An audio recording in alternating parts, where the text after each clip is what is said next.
Thank you, Speaker. Sponsor, is it possible with this legislation that a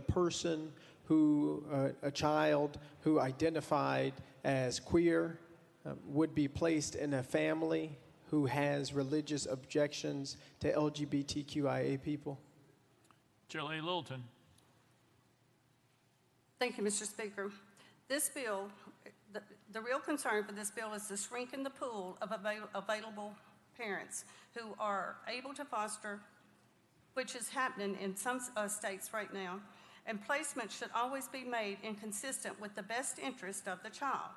But Tennessee law should be clear that it never starts with the presumption that a current or prospective parent is not appropriate for the placement merely because they hold commonplace religious beliefs about issues of sex or gender.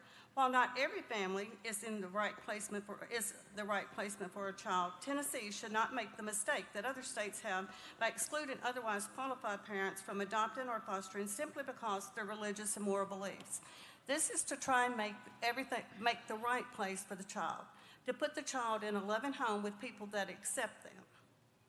Representative Pearson. Thank you, and I appreciate your preparation and script. But these questions, they're relatively easy. I just want to know whether or not somebody who is a part of the LGBTQIA community would be placed into a home with a family that does not believe in LGBTQIA people or rights. Shirley Littleton. Thank you, Mr. Speaker. Could you repeat that, please? Representative Pearson. Yes. Would a child who is LGBTQIA be placed into a home with someone who does not believe in or someone who does not view LGBTQIA people as people? Shirley Littleton. Thank you, Mr. Speaker. We're trying to place the child in the best home that's possible for the child. Representative Pearson. And so your intent with this legislation would be that somebody who says their religious or moral beliefs are against queer folks would not have a queer child in their care, right? Shirley Littleton. Thank you, Mr. Speaker. It would be up to the parents and DCS to accept the child, and hopefully the child would want to accept them as well. Representative Pearson.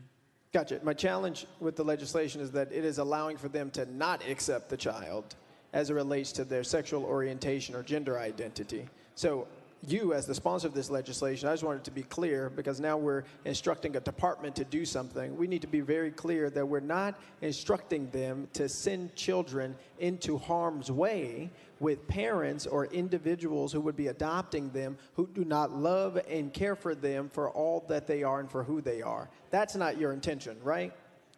Shirley Littleton. That is not the intention at all. The intention is for the best interest of the child. That's the intention, to put it in a home where it would be happy and the parents would be happy as well, the foster or adoptive parents. It's for the protection of the child as well. Representative Pearson. Thank you. Chair Lady, I think this legislation probably shouldn't be getting voted on right now. I think I understand your intent. We saw some legislation, I think a couple of days ago, related to DCS and vaccines and people's sincerely held beliefs.